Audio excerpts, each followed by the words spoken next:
משכנותיך ישראל, מה טובו, מה טובו, אוהליך יעקב, משכנותיך ישראל. Boker Tov Kulam.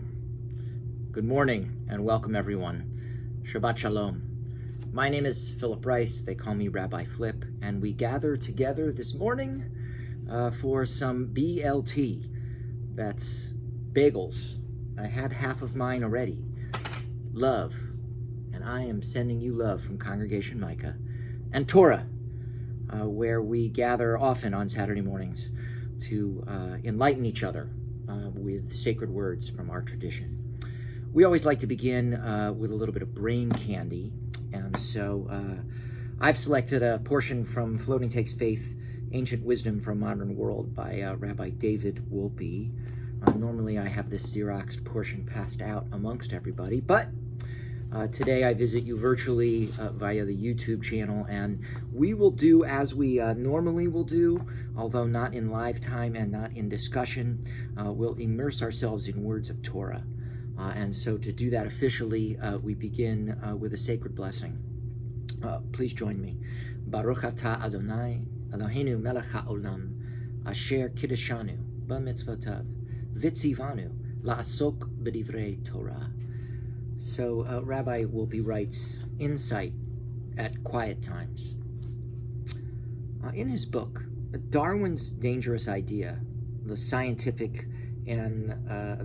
and philosopher Daniel Dennett writes about the principle of quiescence in chess.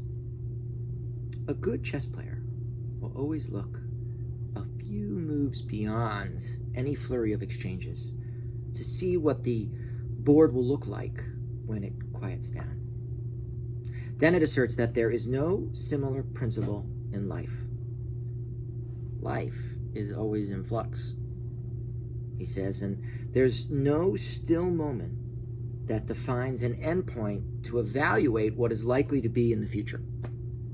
But in interpersonal life, there are moments of quiescence. Young couples preparing to be married go through the stresses of planning a wedding, imagining what it's like to be married, imagining life together, and getting accustomed to each other's families. And those events can appear all-consuming. It seems that the wedding will always dominate their lives. Wise couples seek to look beyond the moment to the quiescence that follows, and to consider what life will be like when the wedding is behind them, when the families are more familiar, when the routine has replaced the first elements of romance. Life often demands important decisions at tumultuous times. But the Talmud, page 32a, teaches us who is wise. Haro'eh et Hanalad, the one who can envision what he or she brings into being. There's a quiet point inside ourselves where we can, by dint of reflection and detachment, come to see the shape assumed by our lives after the decision has been made. And through such clarity, we take responsibility for our lives and seek to make them holy. That is certainly one of the things we want to do here virtually, and that is to keep creating time for holiness. So in this craziness of the pandemic, COVID-19 pandemic, where we're stuck at home, we still reach out to you. And we do so through our usual routines and rituals sometimes of Torah, though we only do it one way right now. So, Parashat Vayikra. That's what we're about to get into, and I want to reintroduce the concept of Devar Acher, which is how this presentation will take place, which is to say I'm going to read a little text. We're going to immerse ourselves in a little text, and then I'm going to present a couple of different opinions from the sages about what the texts are trying to tell us. So I'm going to turn, if you have a Torah and you'd like to follow along, we are beginning now the book of Vayikra, translated as Leviticus in English, but that's not what Vayikra means. Leviticus is because of the Levitical priests, and it attends to or describes a lot of what their responsibilities are. But we, in Hebrew, call it Vayikra. It means, and he called. So somebody's a calling. I want to dispel the belief that if you are like have trouble sleeping, read Leviticus. It's not true. It's amazing to me that the Tanakh, right, the corpus of our sacred scriptures, can have books like Leviticus and books like the Psalms, some so ordered and some so lofty. Anyway, I begin. Vayikra el Moshe, and God called to Moses. We assume it's God. Vayadaber Adonai elav, because it says, and God spoke to him. Me'ohel moed, from the tent of meeting, Lamor, saying, Daber el bnei Yisrael, speak to the children of Israel. Va'amarta alechem, and this you shall say to them. Now, if we were in regular Torah study, I would have interrupted who was reading already at this point, because there's already some divine wisdom, I think, that can be gleaned. And here we have, I think, we begin with the first word, Vayikra, which in the Torah itself, in the scroll, has a small aleph. The last letter of the word is just smaller than all the other letters. So clearly the sages were trying to teach us something. This is not a misprint. It's a great secret that our sages wanted to explore. So a story. A student once asked a rabbi to explain the strange printing of the Hebrew, right? Vayikra, and he calls with the little aleph being so much smaller than all the other letters. And the aleph, the rabbi taught, is symbolic of God. The aleph has no sound, and yet takes on all sounds. It is a pregnant silence, a fruitful void. God calls to Moses and to us in the silent places in our lives. And lately, unless you're trapped with too many people, there's been some silence. When we can find that inner peace, that inner silence, no longer making the sounds of our own intentions, but allowing the silence to speak to us and sitting in the quiet, that's most likely when God calls, according to the text. God is calling to Moses and to us out of silence, in order, I think, that we may come to better know the world as God knows it. Whole, or holy, wondrous, at one. So I want to do a little exercise now that we call paradise, trying to get to paradise, right? Pardes. We look at the simple reading. We look at some clues that there might be something a little deeper already and something we've seen. And I'm going to look at this little aleph, and then I got an opinion of what it could be, and then maybe we'll find a secret meaning in it. Did God really call Moses? Like, I don't know, like another might call to someone else. Like a mother might call to a child in the backyard. Hey, honey, it's time. Dinner's ready. All right. Question. What do you suppose the difference between God calling Moses as opposed to speaking to him as God God does in like other places and like right away in the text, right? God Vayigrael Moshe and then Vayidaber Adonai Elav. God calls to him and then speaks to him. Chew on that for a while. So the clue for me here, the remez, paradise, that was pshat, that's the simple question. The deeper clue is God calls to Moses, so that actually implies some distance. And God speaks to Moses from the tent of meeting, as we have opened our virtual tent. But that again implies distance, like there's distance between us. So why is the Torah teaching us that God and Moses are distant from each other? This call is a summons to come near. Its purpose is to establish the quality of the subsequent communication, not merely to initiate it. To come near to God, korban, is the same root for sacrifice, the word we translate all throughout this Torah portion and all throughout the book of Leviticus.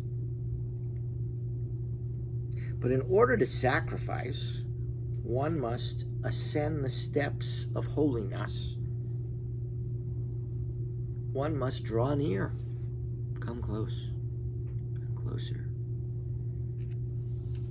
So, what's the drash here? What's the interpretive meaning? We've looked at the pashat, the simple meaning. We've looked a little bit at the remez, the clue that something else is going on. And now, what's Rabbi Flip's drash? The small aleph. Several rabbis all throughout history have heroically suggested that the aleph represents Moses' humility. Moses felt himself small before God. The rabbis who interpreted it worried that people who feel or that they hear the call of God will become arrogant. And Moses is an example that sort of acts as a corrective for that, against that. So what role does humility play in religion, in our spirituality here at Congregation Micah specifically, in your spiritual practices?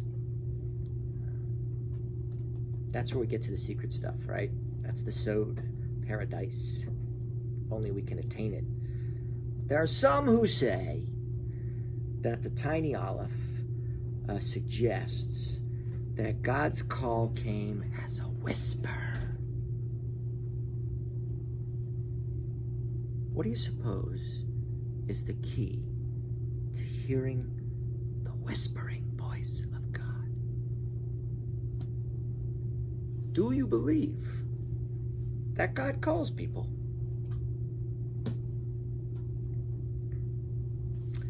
If, as taught by the rabbis in the opening story, the aleph is silence, and that silence is God's call,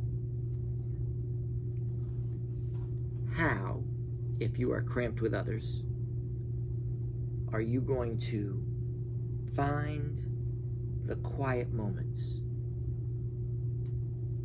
at least enough to hear or feel the silence? What does it mean to hear silence?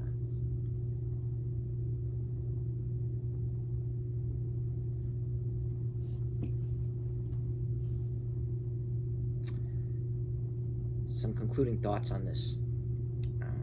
Synagogues today, like the temple of our ancestors, act as sort of little microcosms of the entire universe and all that is contained within it. And now our homes are a microcosm of our congregation. And the whole heaven and earth is squeezed into a very sort of tiny area if you consider the universe. And you may be squeezed into a smaller space than you want to be.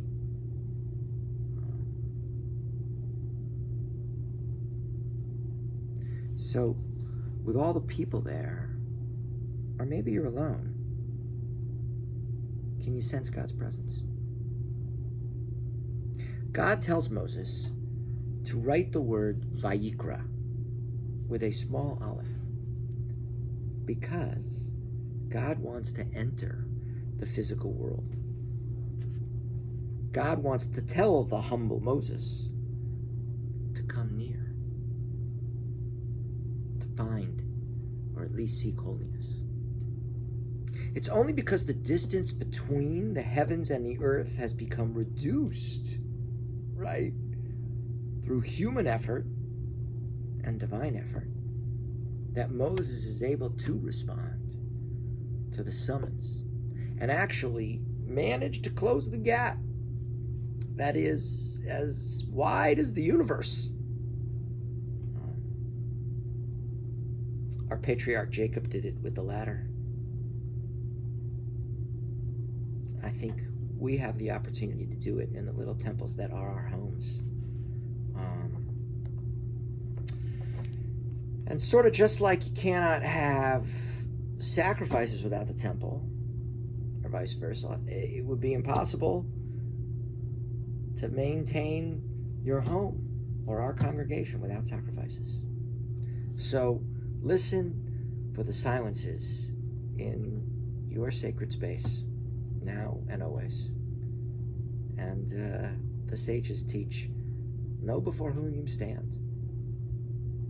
Sit tight for a Devar Acher, another word or matter on it.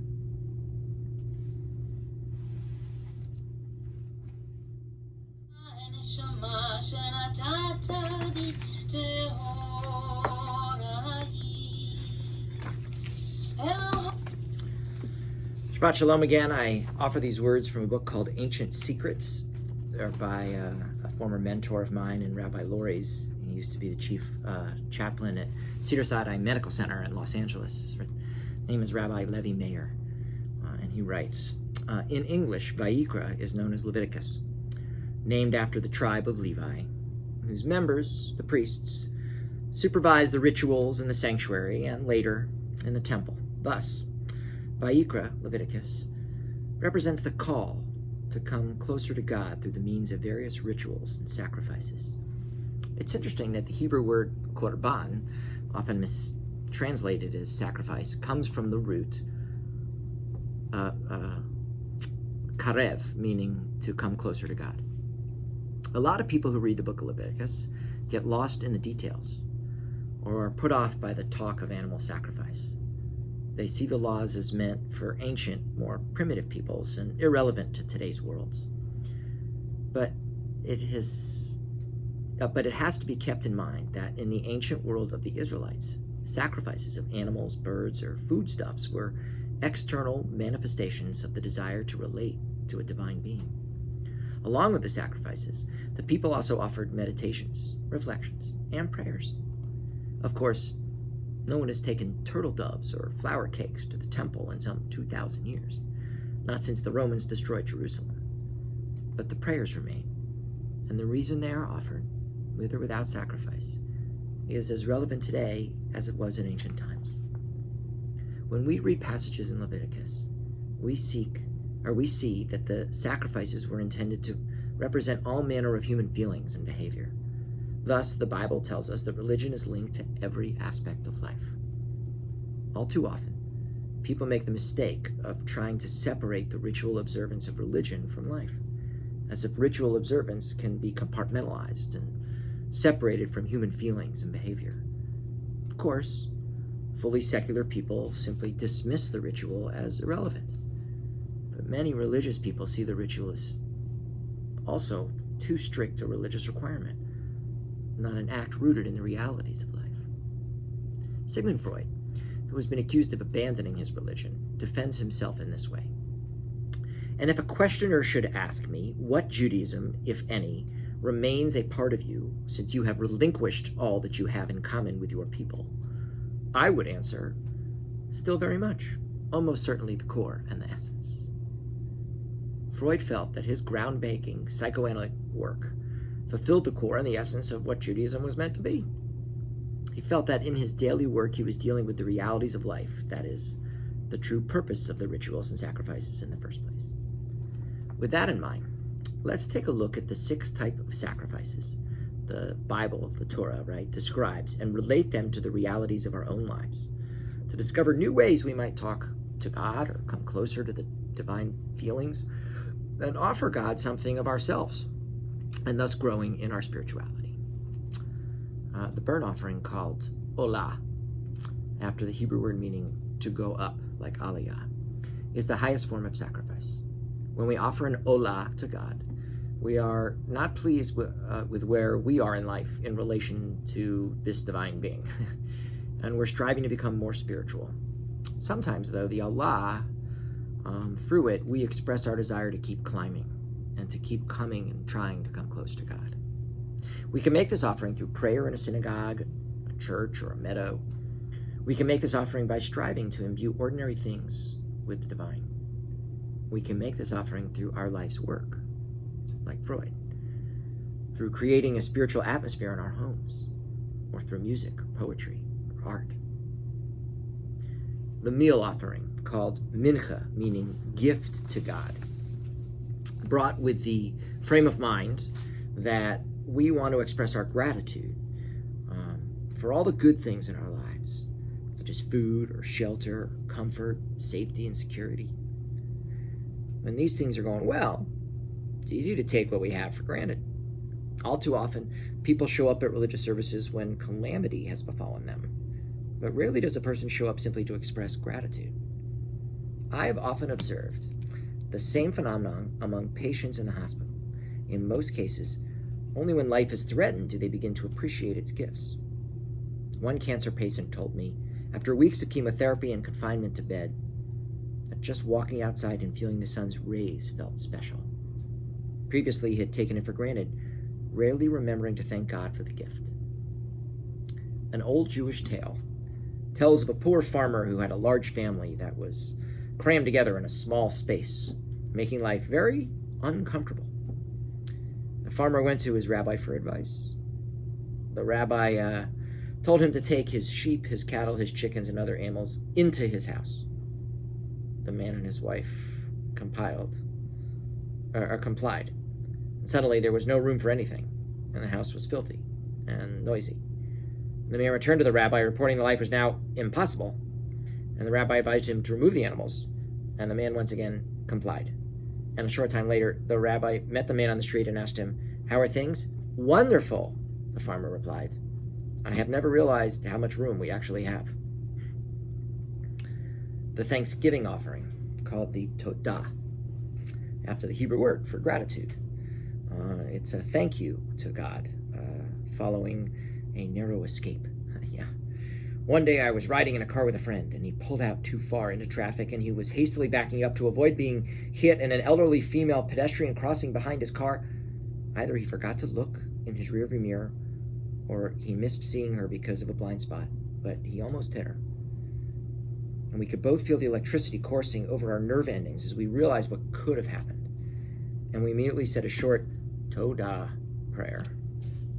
All of us, especially those of us who drive on these busy highways, which aren't so busy right now, but all of us have such narrow escapes almost daily. We need not think about it long to realize how easily our lives could be ruined if we were hurt or if we accidentally maimed someone else. It's my personal opinion that no one can possibly say enough Todah prayers. The peace offering, called in Hebrew shlamim, which means becoming whole, from shalom. When we feel that different parts within us are not in sync with one another, we bring shlamim to God in order to achieve harmony in our life. This type of offering reflects our yearning for inner balance and inner peace. Few of us achieve it. Some of us are more perceptive and therefore perhaps more judgmental. Other of us are more sensitive to the feelings of others and therefore perhaps more compassionate. Yet we yearn to bring all those aspects of ourselves into our harmonious, well-developed, well-integrated whole.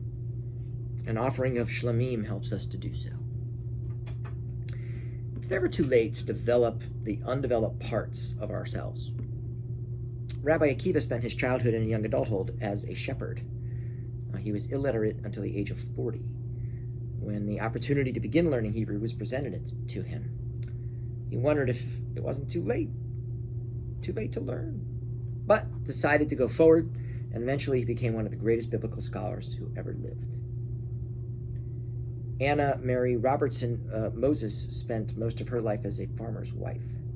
In her late 70s, she began to paint rural scenes for her own pleasure, and today her works hang in museums all over the world. And there's hardly anyone who hasn't heard of Grandma Moses. It is fascinating to note that according to the Funk and Wagnall's Encyclopedia, her work is characterized by harmonious arrangements of figures.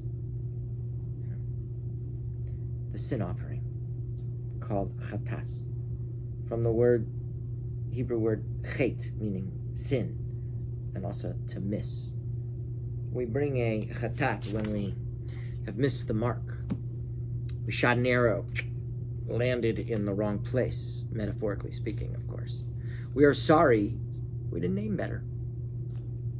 A client of mine, a man in his 30s, told me how he had come to understand the meaning of sin and of chatat. On a hot Sunday afternoon, he had gone hiking alone in a Santa Monica canyon, and he failed to pay adequate attention to the trail markers, and soon he found himself lost and disoriented. He sat down on a rock and calmly gathered his wits about him, and during that time of rest and reflection, he had an insight. As he told me later, "Rabbi, I suddenly understood what it means to miss the mark and to go astray." Unfortunately, he found his way back. The guilt offering, called asham, means, not surprisingly, guilt. I think asham knew, yeah. We might have already brought a chatat, but we still feel guilty. So to alleviate our guilt, we bring an asham. We feel guilt, sure. Sometimes it's possible to make up with a person we've hurt and obtain forgiveness. But what if a person has died? Many people become estranged from their parents as a result of hurts inflicted by both sides. If a parent dies, the relationship is unresolved, and the guilt preys on the survivor's mind. The Bible understands these things. It tells us that guilt is endemic to the life that God has created. Everyone has feelings of guilt. But if we come closer to God and talk to God about the guilt can be lessened. This path, however, requires pure intention. The prophet Isaiah warns that offering sacrifices or prayers mean nothing in the eyes of God if they are insincere. One cannot intentionally commit wrong and count on the power of prayer or an offer of sacrifice to right things with God. He quotes God, "Why do you bring to me the multitude of your sacrifices? Though you pray at length, I will not listen, while your hands are stained with blood." That's the Isaiah. In the modern world, this warning also applies to the motives behind philanthropy. We cannot buy a place in heaven by giving our money away on our deathbed. The intention behind our generosity is paramount. Similarly, the attitude with which we give is essential. Many a wealthy man gives without acknowledging that he or she is able to do so because God has been good to them. Were this person to acknowledge this fact, they would give out of gratitude for what they themselves had received. They would give out of compassion for those who have less. Without compassion, philanthropy is just another kind of a bribe. So this brings us to what sacrifice and prayer really is not. Clearly, it's not a bribe. It's an offering of love. It's not a rote religious observance reserved, for weekends. It's a daily conversation. And as such, it should be scheduled, or it can be spontaneous. In the Torah, when people had the need, desire, or urge, they prayed. It's not a complaint, right? That's not what sacrifice is. It's proper for us to pray if we're angry. But if we're still angry after we finish praying, our prayers have somehow gone, I think, a little astray. It's not a substitute for effort. If you party all night and you didn't study for a test, it's sort of like blasphemy to ask God for like a passing grade.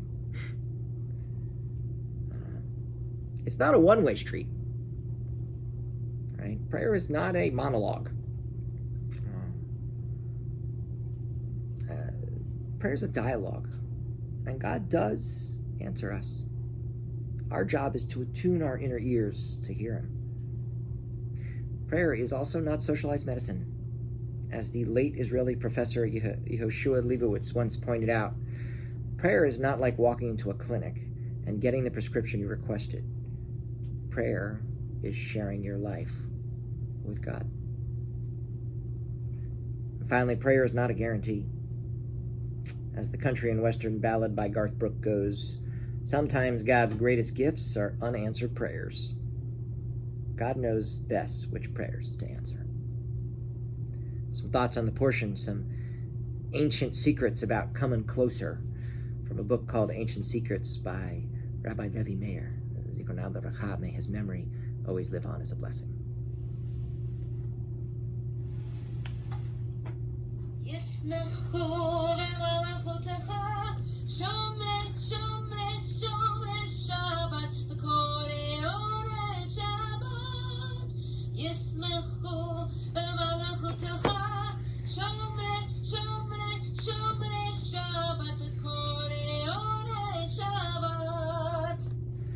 Alrighty, Devar Acher. So our weekly Torah portion talking about Leviticus. This may or may not surprise you, but this is the first Torah portion that young people in traditional yeshivot schools will actually begin learning when they learn Torah. And why is it customary to start a Jewish child's training in the law and in Torah with this portion, which deals with sacrifices? We have an answer from our sages to teach us that parents must be prepared to make great sacrifices in order to educate their children in Torah. Tuition must be paid, even if it means skimping on other necessities. And parents must not concern themselves only with the child's vocational training, but dedicate all of their years to the study of Torah, the study of growth. We are blessed to have many outstanding educators in the world, certainly in the Jewish world. One of them actually works at Congregation Micah. Her name is Julie Greenberg, and she does fabulous things with our schools and with our kids. The other temple in town, Reform Synagogue, also has a very fine educator. His name is Rabbi Michael Schulman. And as part of our Torah from Music City, he offers us some insights into the portion. And since education begins with the Aleph and with Leviticus, I'm going to share a Devar Acher, another word from him. A few years ago, a bat mitzvah student sat in my office about 6 weeks before the big day. Her chanting was flawless. Her haftarah was read with confidence.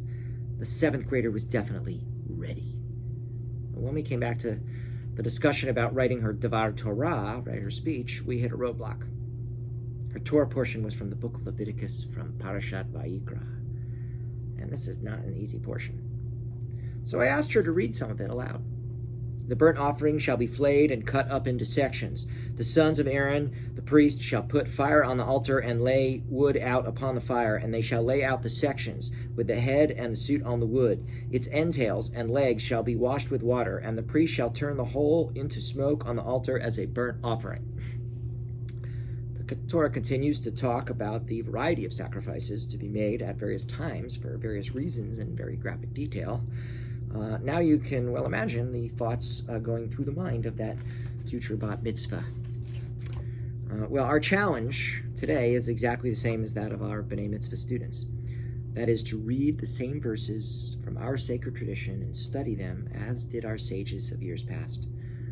For when we do, we will find answers and guides for our own context, our own time, and our own place. We find in difficult portions, like the one we read this week, meaning and direction in the spirit of the law, even when the letter of the law is no longer relevant today. The first portion of the book of Leviticus is a great example. Two important issues in it deal with sin and sacrifice. It explains that no one is free of sin. Yes, no one. And no one is excluded from having to make an offering, despite his or her social or economic status. From the individual to the political, and even to the spiritual leader, everyone is taken into account. The portion states that no matter if the sin is acted out, heard, or witnessed, atonement needs to be made. Also, if there's a public call for information concerning a sin committed, the people are encouraged to come forward and speak out. This portion raises our awareness that our actions affect more than our own individual lives. We read in the text, "If it is the anointed priest who has incurred guilt, so that the blame falls on the people, he shall offer for the sin of which he is guilty." Even when a sin is committed and the sinner is unknown, the blame falls on the people. It falls upon the community. The entire community is defiled, and atonement, therefore, must be made. Ding, ding, ding, ding. Community, right now, social distancing. It's for the benefit of everyone. But here is where we might feel some tension. What would you like to think of ourselves as? We like to think of ourselves as individuals, right? We pride ourselves on our independence. But in reality, we are linked together. And this is a fact we all too often forget, and nowadays need to remember. As a result, our tradition over and over again must remind us that no person lives in a vacuum, no person is truly independent in this world. So again, thank you for joining us virtually. In the rabbinic commentary to this portion, we find a wonderful illustration. It's actually my favorite. I even have a cartoon of it over my desk.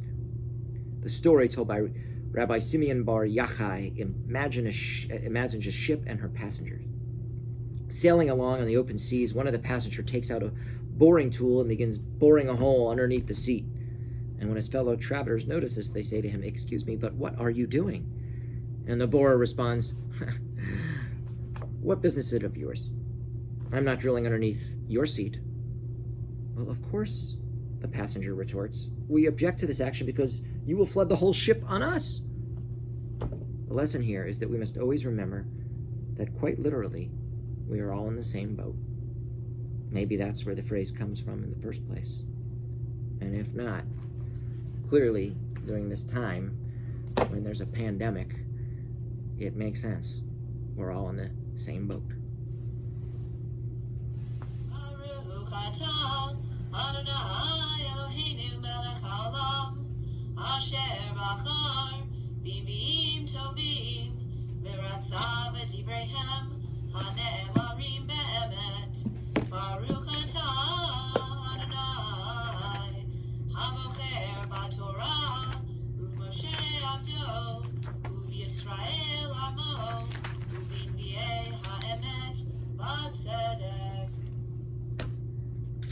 Isaiah chapter 43, verse 21 through chapter 44, verse 23. The Torah portion we know begins the third book of the Torah, Vayikra, Leviticus, which contains the bulk of the laws on sacrifice and priesthood. And since sacrifices were no longer possible for the people dwelling in Babylonian exile, Isaiah here urges his listeners to bring God their offerings from their hearts. And Isaiah and his people, we know, lived as exiles in Babylon, 6th century before the Common Era. Undoubtedly, there were many among them who doubted that God would redeem them, and they began to revert to worship of idols. For Isaiah, this was, a dreadful aberration, and he attacked it with devastating sarcasm, and he reminds them at the same time that God's mercy will wipe away the sins of the past and restore Israel to its glory. So the message here is divided into 3 parts. There's a prologue, sort of speaking of Israel's past transgressions, the main message dealing with the folly of idol worship, and then an epilogue sketching the redemption that Israel will experience. It goes like this. This people I formed for myself to recount my praise. You have not called upon me, O Jacob, or wearied yourself for me, O Israel. You brought me no sheep for burnt offerings, nor honored me with your sacrifices. I did not burden you with grain offerings, nor weary you by demanding incense. You have not spent your coin to give me sweet cane, nor sated me with the fat of your sacrifices. Instead, you have burdened me with your sins and wearied me with your offenses.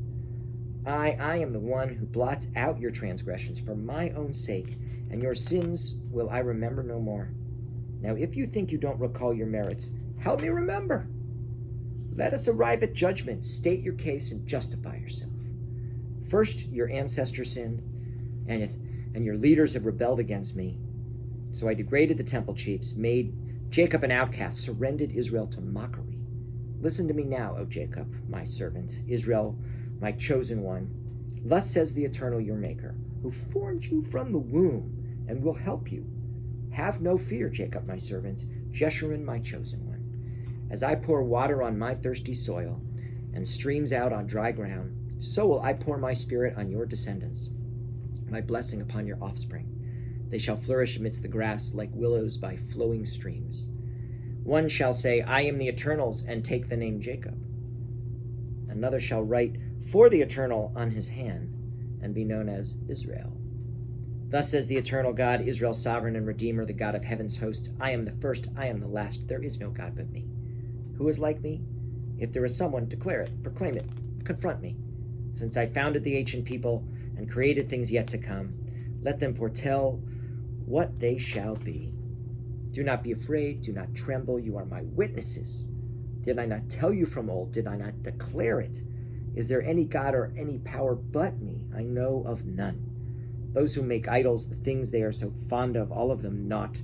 They are themselves witnesses that their gods cannot see nor think, and they shall be put to shame. What good does it do to carve a god, to cast an idol? All its devotees shall be put to shame, for those who make it are all but human. Let them gather, let them stand up. Together they shall be afraid and be put to shame. A smith takes metal, works on an implement in glowing coal, and shapes it with hammers, working it with his strong arm. And yet hunger takes his strength fail. Without water, he grows faint. A carpenter measures with a line, makes an outline with a stylus, shapes it with scrapers, marks it out with a compass, giving it a human form with human beauty to be placed in a shrine. He cuts down cedars or plane trees or oaks. He sets aside trees in the forest or plants a fir and the rain makes it grow. People who use wood for fuel, they use some of it to warm themselves. They kindle a fire and bake bread, and they make a god and bow down to it, an idol to whom they prostrate themselves. Half the wood they throw into the fire. With that half they roast meat and eat till they are full. They warm themselves too and say, I can feel the heat. With the rest they make gods, idols to whom they prostrate themselves and bow down, to whom they pray, saying, Save me, you are my God. They do not know, they do not understand, for their eyes are too clouded to see, their minds to understand. They never take it to heart, and have neither sense nor insight to say, I burn half the wood in the fire and bake bread on the coals, and roasted meat and ate it. Should I make the rest into an idol and prostrate myself a block of wood? They busy themselves with ashes. They are deluded and gone astray. They cannot save themselves, yet never admit, I am holding a fake. Remember these things, O Jacob, for you are my servant, O Israel. I formed you, you are my servant. Do not forget me. I have swept away your transgressions like a cloud, your sin like a thick cloud. Return to me, for I have redeemed you.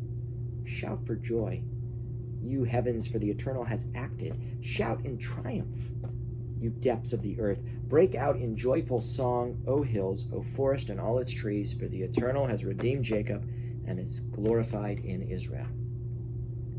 Baruch atah Adonai Eloheinu melech haolam tzur kol haYisrael tzadik b'kol hadorot ha'el hane'eman ha'omer v'yoseh ha'medaber mekayim shekol devarav emet tzedek al haTorah v'al ha'avodah v'al hanevim v'al yom ha'shabbat hazeh shenatata lanu Adonai Eloheinu likdusha v'limnucha lekavod ultifaret.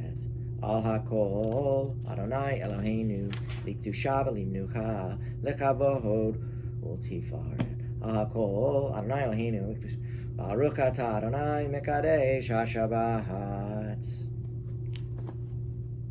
V'shamro b'nei Yisrael et Shabbat la'asot et HaShabbat l'dorot habarit olam. V'shamro b'nei Yisrael et Shabbat la'asot et HaShabbat l'dorot habarit olam. Alrighty, one more Devar Acher from Vayikra that I think you will enjoy. It is on doing much and doing little. It's from the Bedside Torah. If you don't have a copy, from Rabbi Bradley Shivi Artson, he's quite fabulous, and I do recommend it. He writes, Rabbi, I never joined a synagogue, and we don't practice our religion at home, but I've always had a warm feeling for Judaism in my heart. I know that I've always been a good Jew. Over and over again, in countless variations, Jews rehearse these lines before rabbis and organization volunteers and anyone else who holds a position of Jewish responsibility. I don't show support in any visible way. You can't tell I'm Jewish by any practice in my life, but all of that means nothing compared to the powerful emotional connection I nurture inside, deep down. I'm Jewish. This cardiac Judaism of warm feelings in the heart may claim the majority of American Jews. And certainly warm feelings are an important component of Jewish identification and faith. But are warm feelings enough?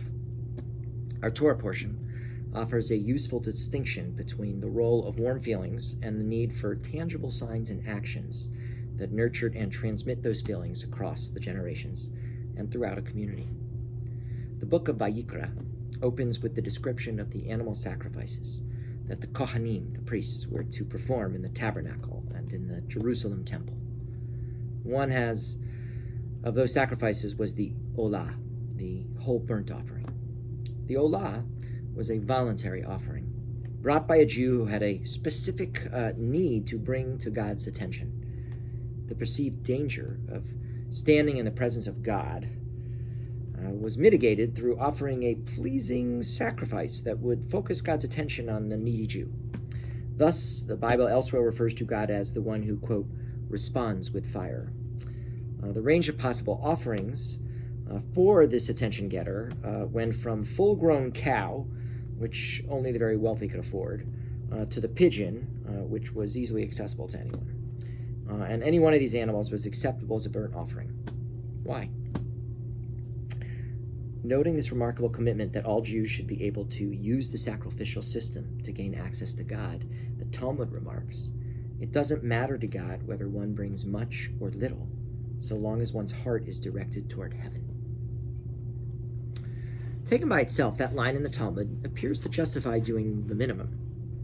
After all, if doing a lot and doing a little both count the same, why bother doing a lot?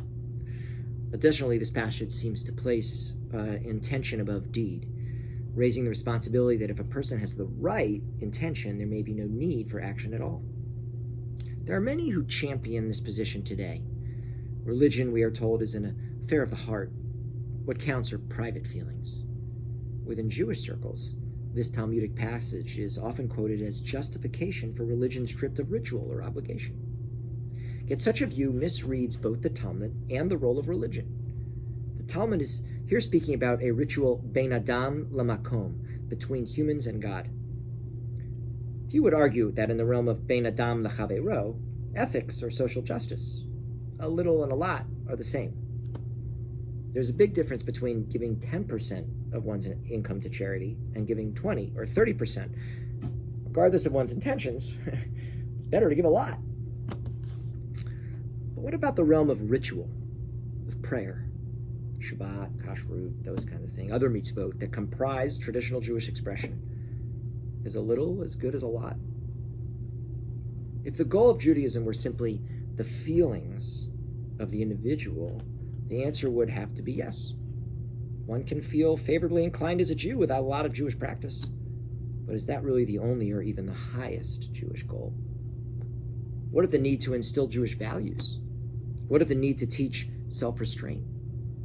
What of our ability to improve our society and ourselves by reaching beyond our own perceived needs to a higher level? What of God's warm feelings? The key phrase of the Talmud is that the heart must be directed toward heaven. That doesn't just mean thinking of God as our big buddy in the sky, eager to approve our friendship on any terms. Rather, to quote from the Mishnah, it means a willingness to, quote, make God's will your will. In allowing an agenda of holiness and righteousness to replace the drives of the human heart, our own whims, fads, and lusts, we offer our very core to God as a gift. We make ourselves altars in the service of redemption. What matters in substituting God's agenda for our own and then participating in that ritual, whether it's lavishly done or not.